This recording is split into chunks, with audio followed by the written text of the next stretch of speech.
讲到台湾和马祖之间的台马3号电缆进程长期，想袂到今早起5点外时阵，这台马2号海缆也同款出问题。速发部早起表示，初步认定是时间久啊自然害起的。除了有拜托这中华电信避完台湾和马祖之间的通讯以外，也赶紧派人去修复，预估2月就当完成。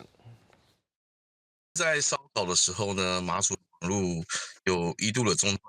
画面也已经无共步，声音也断暂，因为连接马祖甲台湾本岛的2条海底地缆陆续出现断缆状况，造成马祖的网络通讯不受影响。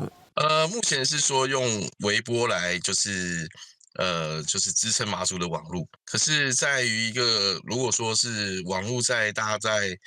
巅峰实况的一个使用状况的话，可能也是会有点影响。海缆断掉以后，我们的公文系统这些网路上就内割掉了，比较慢。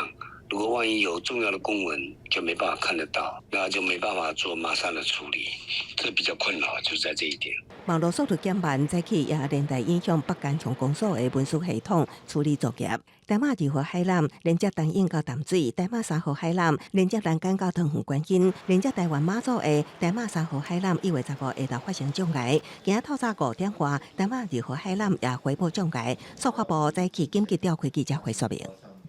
并没有在断的地方发现可疑的船只，所以我们研判它是一个自然的劣化，请中华电即刻启动微波的紧急备援。在海象允许的状况下呢，我们现在收到的通报最快会在2月底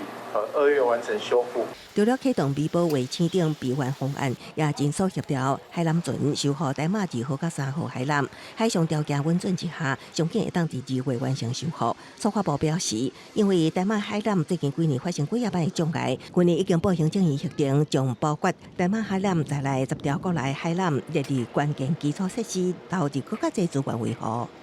为了韧性，这些部件像